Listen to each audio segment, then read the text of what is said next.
الصراط المستقيم صراط الذين أنعمت عليهم غير المغضوب عليهم ولا الضالين آمين. بسم الله الرحمن الرحيم. الحمد لله رب العالمين والصلاة والسلام على أشرف الأنبياء والمرسلين سيدنا ومولانا محمد وعلى آله وصحبه حق قدره ومقداره العظيم. سبحانك لا علم لنا إلا ما علمتنا إنك أنت العليم الحكيم. رب اشرح لي صدري ويسر لي أمري واحلل عقدة من لساني يفقهوا قولي. Alhamdulillah, puja dan puji syukur kita kehadirat Allah Subhanahu wa taala, yang mana pada malam hari ini kita masih diberikan umur panjang, sehat wal afiah, diberikan hidayah dan taufik sehingga ringan langkah kita menuju ke masjid yang kita cintai guna melaksanakan salat maghrib berjamaah, beriktikaf dan mengikuti pembacaan tafsir Jalalain setiap malam Rabu, di mana kita pada malam hari ini masih membaca permulaan dari surah Yusuf. Para hadirin hadirat jamaah sekalian yang dimuliakan Allah Subhanahu wa taala,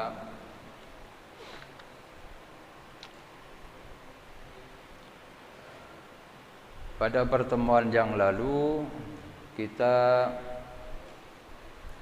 masih memulai surah Yusuf ini dengan ayat yang pertama yang berbunyi Alif Lam Ra, tilka ayatul kitabil mubin, inna anzalnahu Qur'anan Arabiyyan la'allakum ta'qilun.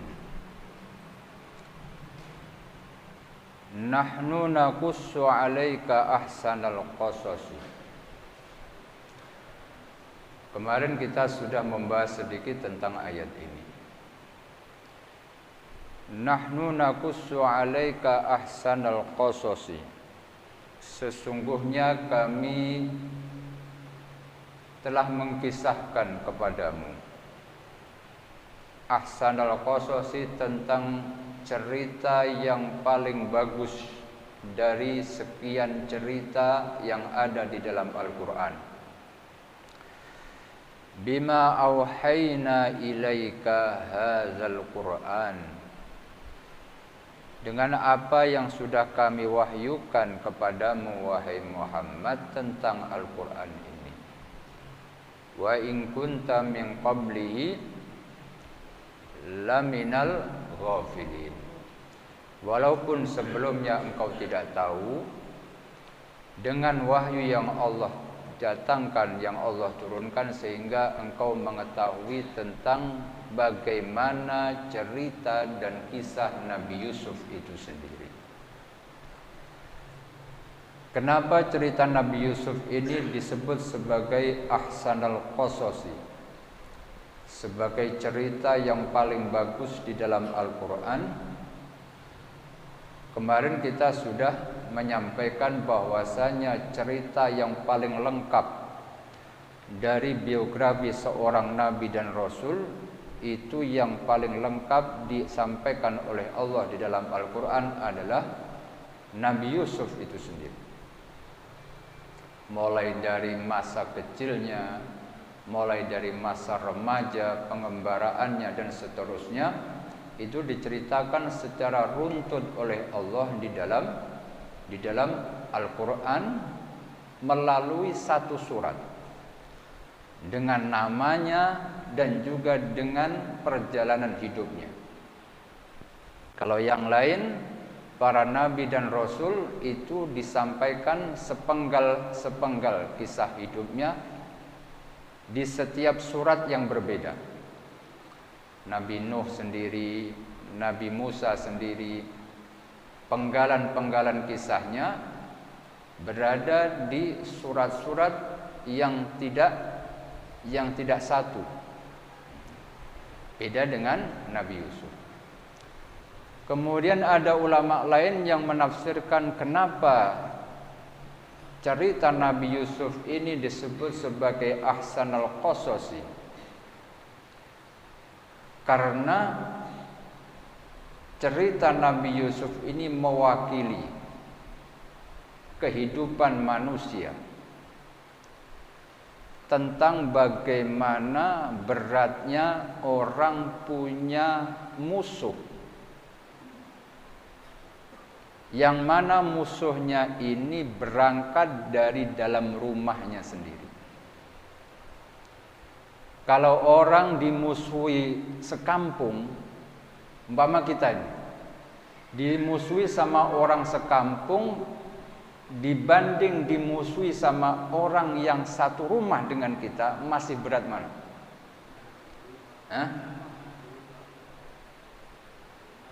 Masih beratan dimusuhi orang satu rumah, yang satu darah, yang ada hubungan keluarga dengan kita.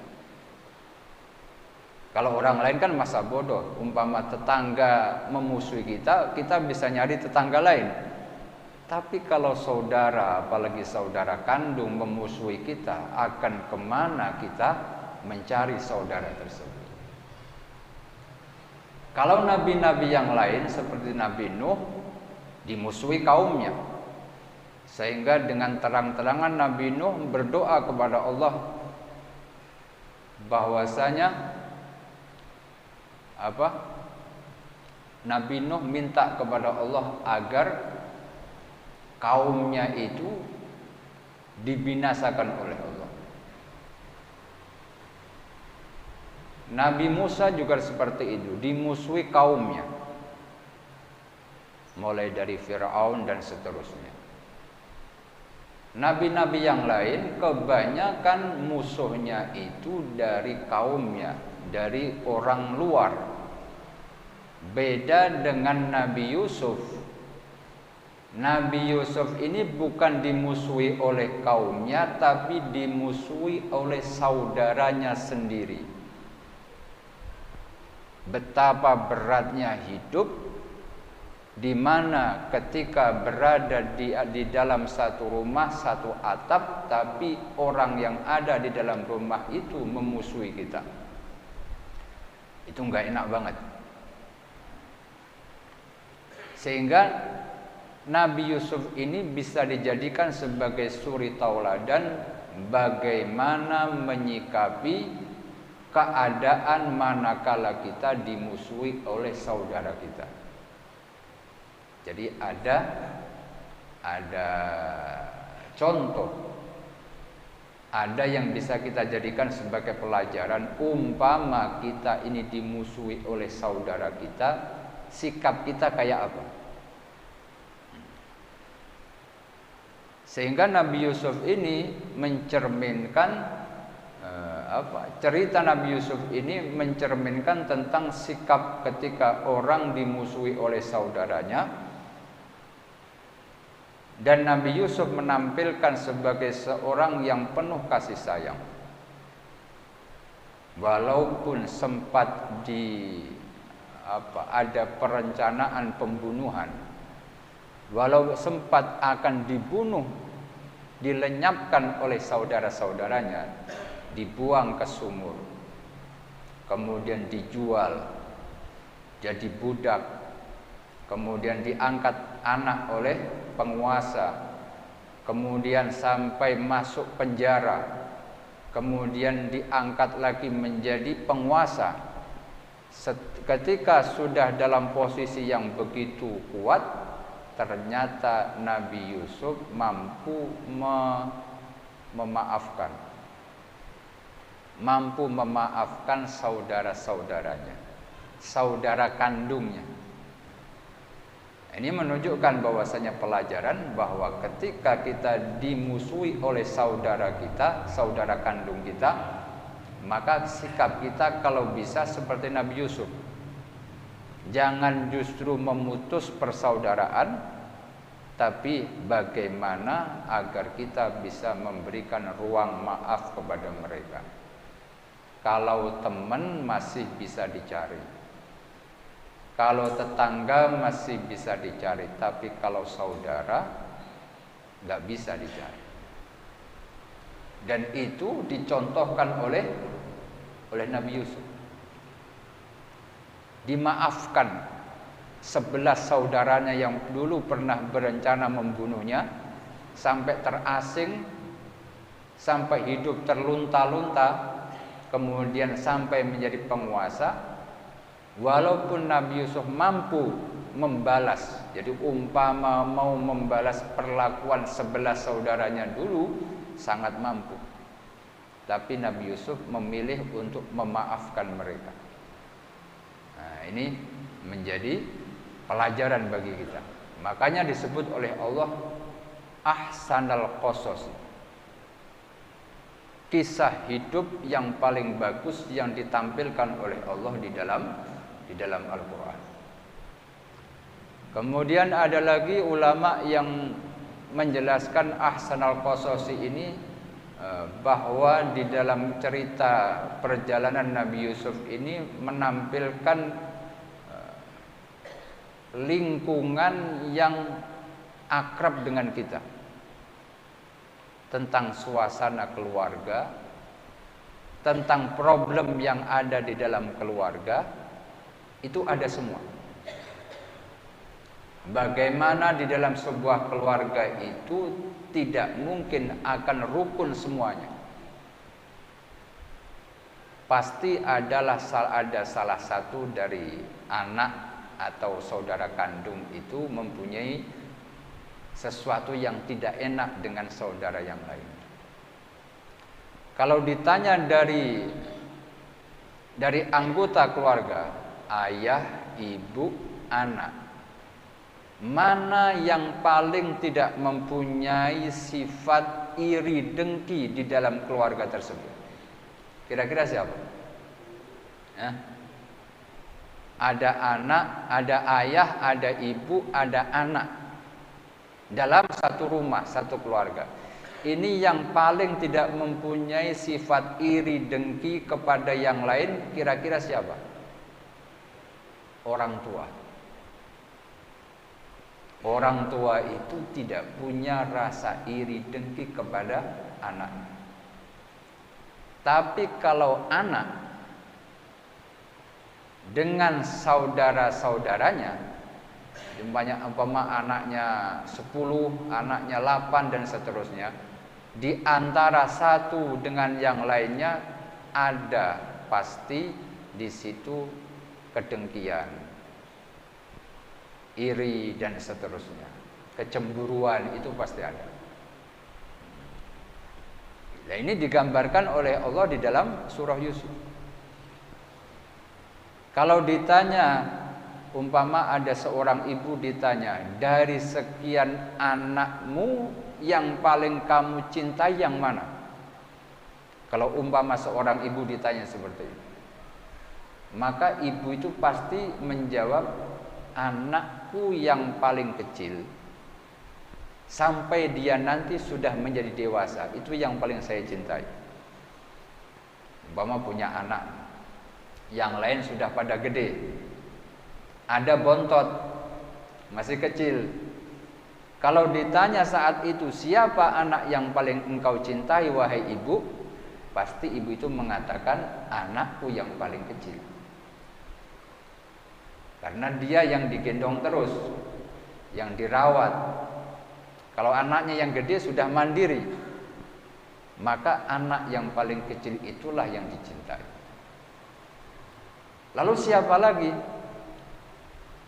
Ketika ditanya seperti itu, ibu pasti akan menjawab, anakku yang jauh, anakku yang bepergian, sampai dia mau balik lagi ke rumah. Itu anak yang aku cintai. Jadi kalau yang di rumah sudah aman.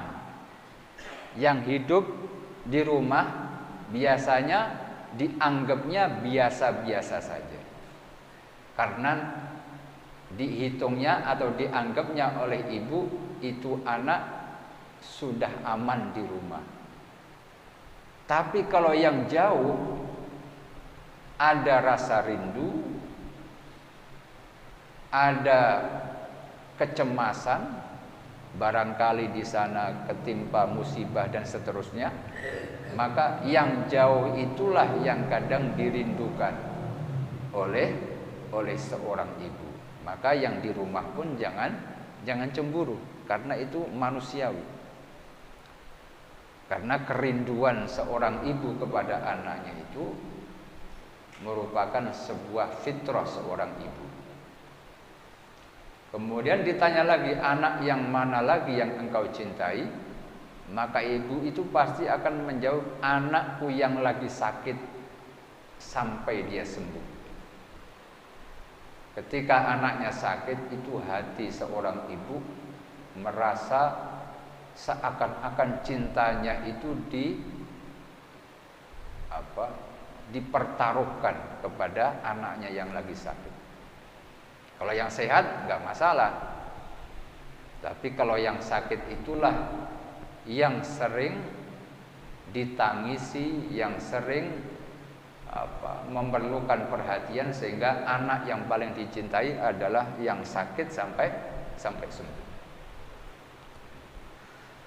Makanya dalam surah Yusuf ini ditampilkan oleh Allah bagaimana keadaan manusia ketika dia berhubungan di dalam keluarga, pasti di situ ada kecemburuan. Antara satu sama lain ada kecemburuan. Nabi Yusuf ini adalah anak yang kecil. Dia punya saudara namanya Bunyamin, saudaranya. Punya saudara tiri 11. Ahada asyara kaukaban, 11 bintang itu adalah saudara tirinya. Saudara tirinya itu sudah gede semua.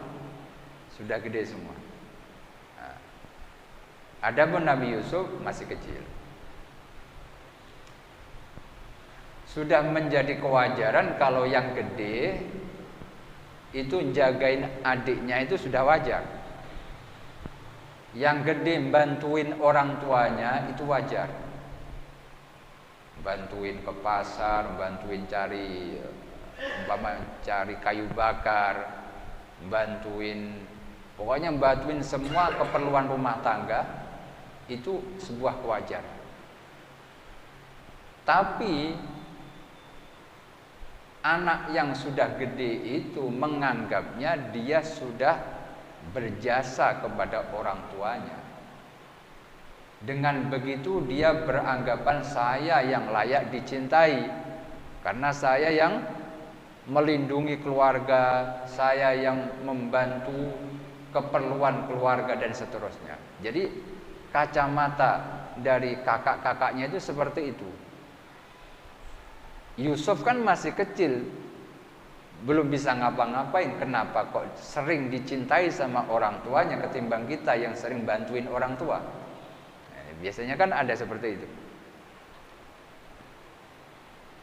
Jadi kadang anak yang paling gede itu karena sudah mapan, sering memberikan sesuatu kepada orang tuanya, dianggapnya wah saya ini sudah berjasa. Giliran orang tuanya mencintai atau menaruh perhatian kepada adiknya, dia cemburu. Adik saya kan nggak ngapa-ngapain, nggak kerja, nggak ini dan seterusnya. Kenapa kok justru diperhatikan? Sedangkan saya yang sudah mati-matian bekerja dan ini seterusnya buat keluarga, justru nggak begitu diperhatikan sama orang tua. Kadang seperti itu, ada perasaan yang timbul, dan itulah yang namanya kaidus syayatin, tipuan dari setan. Dan ini yang mendasari saudara-saudara tirinya Nabi Yusuf punya kecemburuan kepada Nabi Yusuf. Jadi kejadian-kejadian dalam keluarga itu digambarkan oleh Allah di dalam surah Yusuf. Makanya ketika kita punya masalah keluarga nggak usah kaget. Tinggal kita membaca surah Yusuf dengan tafsir yang ada di setiap lafadznya itu kita akan bisa paham.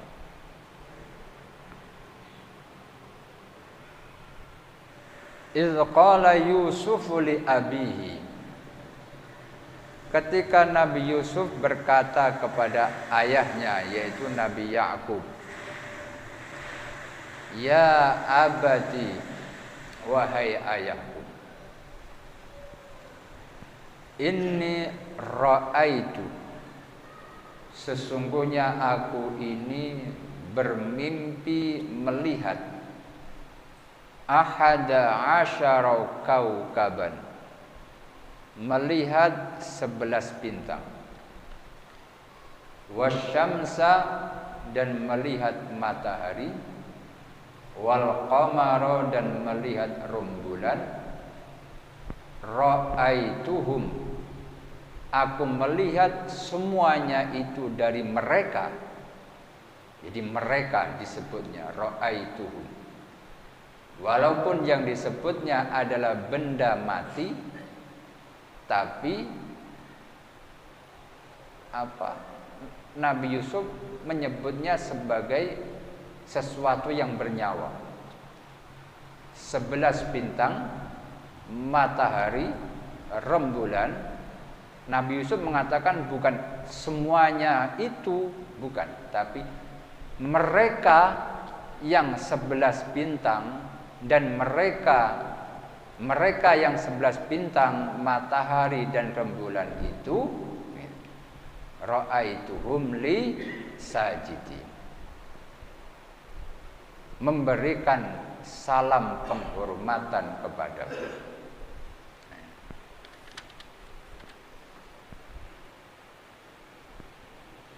Jadi yang disebutkan dalam ayat ini adalah perihal mimpi. Kalau ditanya apakah kita percaya kepada mimpi, kita harus percaya, karena itu adalah sisi lain dalam kehidupan kita. Gak boleh orang, saya gak percaya sama mimpi. Gak bisa. Kita percaya sama mimpi, karena itu adalah interaksi manusia, jiwa manusia. Ketika terlelap, ketika tidur, disitulah perpisahan ruh dengan jasad manusia. Lalu apakah semua mimpi itu harus kita percayai? Tidak. Karena mimpi itu dibagi menjadi 3. Mimpi yang bersumber dari Allah, mimpi yang bersumber dari malaikat, mimpi yang bersumber dari setan. Mimpi yang bersumber dari setan itu yang bagaimana? Mimpi yang tidak perlu ada takwil, tidak perlu lagi ditakwil, tidak perlu lagi ditafsiri. Itu mimpi yang berasal dari setan. Contohnya apa? Kayak orang pengen punya motor, pengen banget punya motor, akhirnya motor yang dia inginkan itu sampai ke bawah mimpi, sampai dia mimpi punya motor, naik motor, atau dikasih motor sama orang, seakan-akan dia punya motor beneran di dalam mimpinya itu, karena dia lagi kepengen punya motor sampai ke bawah mimpi. Maka itu adalah mimpi dari setan. Tidak usah lagi ditafsiri. Wah, kira-kira saya sebentar lagi punya motor nih. Nggak bisa. Itu karena keinginan kita yang belum tercapai di dunia nyata, akhirnya hadir di dunia mimpi, di dunia maya. ke bawah karena keinginan kita yang belum tercapai. Ke bawah mimpi itu dari setan. Kadang bisa dari malaikat. Malaikat itu kalau kita mimpi yang baik-baik, mimpi ketemu ulama, mimpi lagi majelis taklim dan seterusnya. Boleh ditafsirkan, boleh tidak. Kayak Imam Malik bin Anas. Imam Malik bin Anas itu pernah mimpi. Mimpinya menyeramkan. Imam Malik bin Anas ini mimpi ketemu malaikat maut. Kalau kita yang mimpi nggak tahu itu, mungkin bagaimana keadaan kita. Imam Malik bin Anas mimpi ketemu malaikat maut. Mumpung lagi ketemu sama malaikat maut, Imam Malik bertanya, "Wahai malaikat maut, malaikat Israel, umur saya itu kira-kira berapa lama lagi?"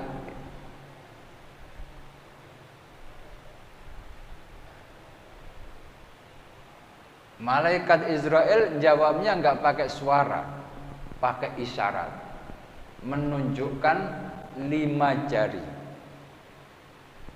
menunjukkan 5 jari. Karena nggak pakai suara dan tidak menjelaskan 5 jari itu maksudnya apa, setelah bangun dari tidur Imam Malik bingung.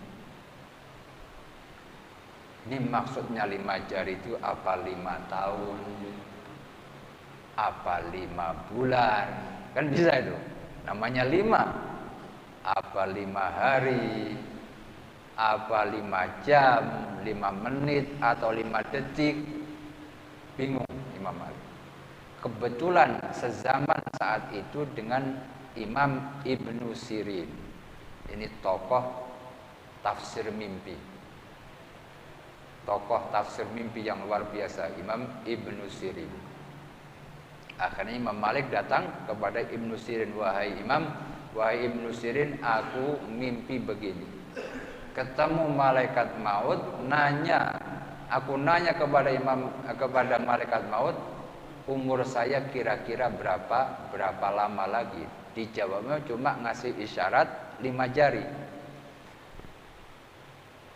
Imam Ibnu Sirin mengatakan, yang engkau tanyakan itu adalah satu dari 6 masalah yang hanya Allah yang tahu. Yang engkau tanyakan itu adalah 6 masalah yang hanya Allah yang tahu. Sehingga Ibnu Sirin tidak menjawab kamu bakalan mati atau apa enggak. Karena kematian itu hanya Allah yang tahu. Jadi mimpi dari malaikat itu pun bisa ditafsirkan, bisa tidak. Dan salah satu sahabat Nabi yang pakar di dalam mimpi, tafsir mimpi itu Sayyidina Abu Bakar. Jadi Sayyidina Abu Bakar itu ahli tafsir mimpi. Dari sekian tafsir mimpinya Sayyidina Abu Bakar yang terkenal adalah ketika putri beliau Sayyidatina Aisyah bermimpi. Sayyidatina Aisyah bermimpi ada 3 rembulan. Ada 3 rembulan masuk ke dalam kamarnya Siti Aisyah. Itu sebelum Nabi wafat. Sebelum Nabi wafat. Itu Siti Aisyah bermimpi ada 3 rembulan masuk ke dalam kamarnya Siti Aisyah. Karena abahnya pakar mimpi, akhirnya tanya sama abahnya, "Wahai abah, ini saya mimpi seperti itu, tafsirnya kayak apa?" Dijawab oleh Sayyidina Abu Bakar, nanti pada saatnya akan saya jawab. Nanti pada saatnya akan saya jawab. Ketika Rasulullah Shallallahu Alaihi Wasallam wafat, kemudian dimakamkan di kamarnya Siti Aisyah, barulah Sayyidina Abu Bakar Siddiq berkata kepada Siti Aisyah, wahai putriku, itulah rembulan yang paling terang pertama kali masuk ke dalam kamarmu. Jadi 3 rembulan itu ditafsirkan oleh Sayyidina Abu Bakar bahwasanya nanti di kamarnya Siti Aisyah akan dimakamkan 3 rembulan. Rembulan yang paling terang adalah Rasulullah Shallallahu Alaihi Wasallam. Kemudian nanti berikutnya adalah Sayyidina Abu Bakar As-Siddiq. Kemudian yang ketiga adalah Sayyidina Umar bin Khattab. 3 rembulan. Ini berasal dari mimpinya Siti Aisyah. Jadi mimpi itu bisa dipercaya. Jadi kita tidak bisa mengelak tentang mimpi. Karena perihal mimpi itu banyak sekali disebutkan di dalam Al-Quran. Jadi bukan kita kok hidup dalam mimpi, bukan. Tapi ada beberapa mimpi yang kita percaya. Khususnya mimpi berasal dari orang-orang soleh, maka itu adalah mimpi yang baik. Kalau mimpi yang tidak baik, mimpi-mimpi yang tidak baik, usahakan jangan diceritakan kepada orang lain. Pokoknya mimpi yang kita anggap tidak baik, menyeramkan, menyedihkan dan seterusnya, jangan diceritakan kepada orang lain. Sebisa mungkin kita rahasiakan.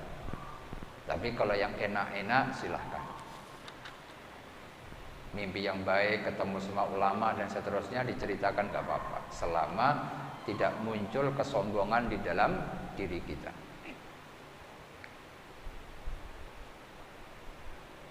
Ra'aituhum li sajidin qala ya bunayya.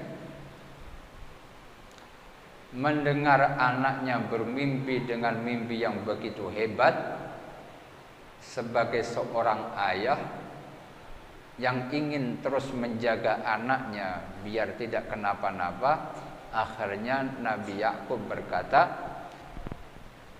ya bunayya, wahai anakku, la taqsus ru'yaka ala ikhwatika. Mimpi yang barusan kamu alami jangan engkau ceritakan kepada saudara-saudaramu yang lain.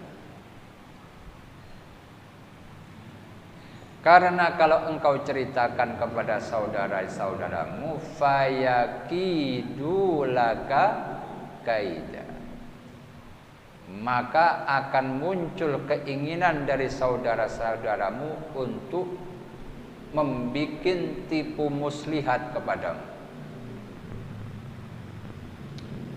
Ayat ini dijadikan sebagai dalil oleh para ulama agar kita jangan sering menunjukkan keistimewaan kita kepada orang lain untuk menghindari kejahatan orang lain.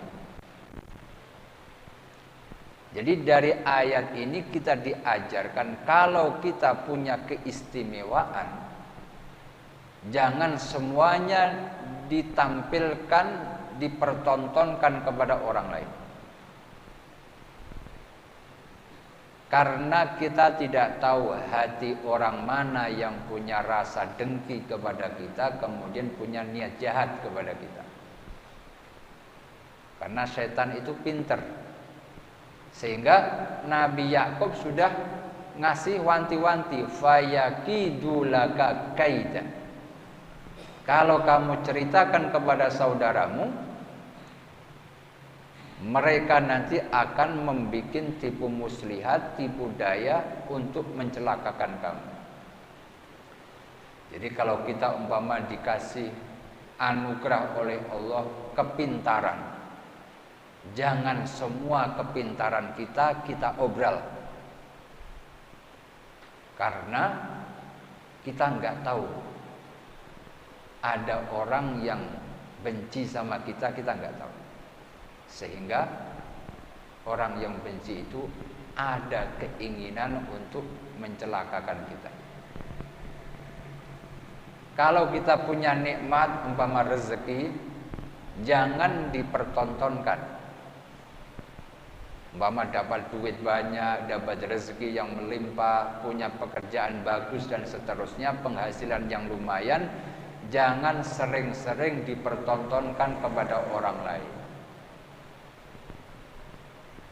Karena itu tadi, fayakidu laka kaida. Karena kita tidak tahu siapa yang menaruh kebencian kepada kita, kemudian dengan nikmat yang kita miliki, akhirnya mereka ada niatan untuk mencelakakan kita. Padahal kita pengen menikmati. Tahadus bin nikmah lah ceritanya.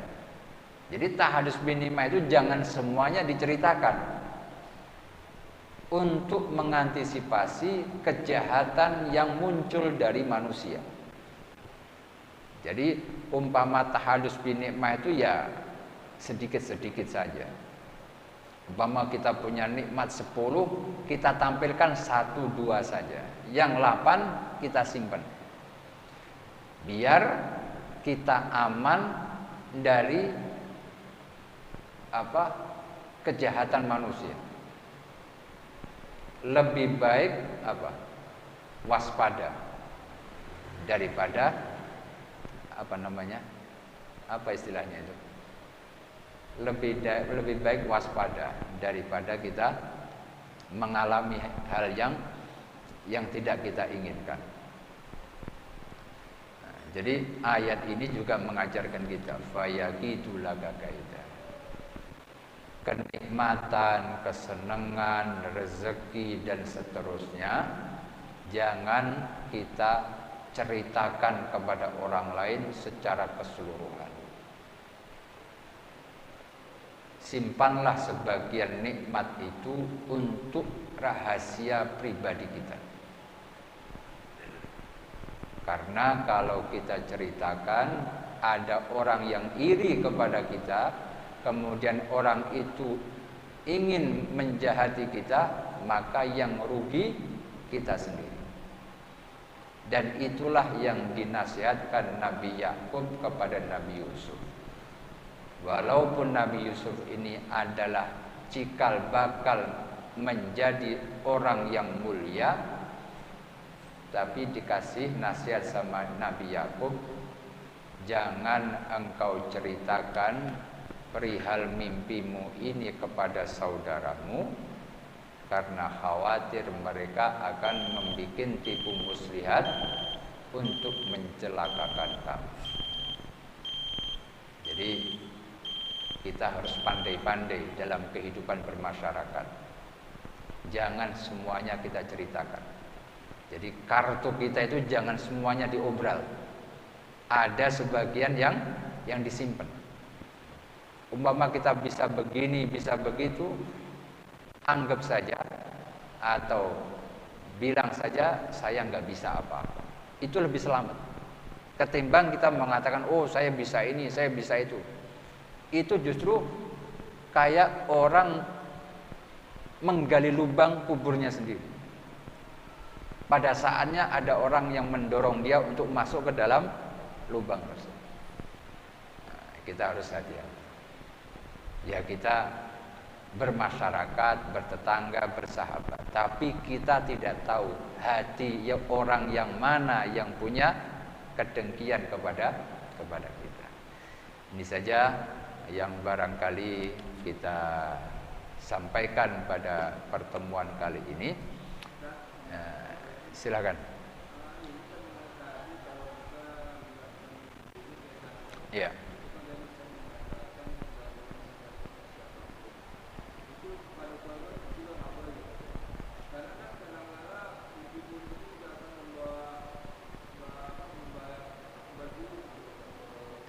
Kalau mimpi buruk itu kalau mau menceritakan kita pilih-pilih orang.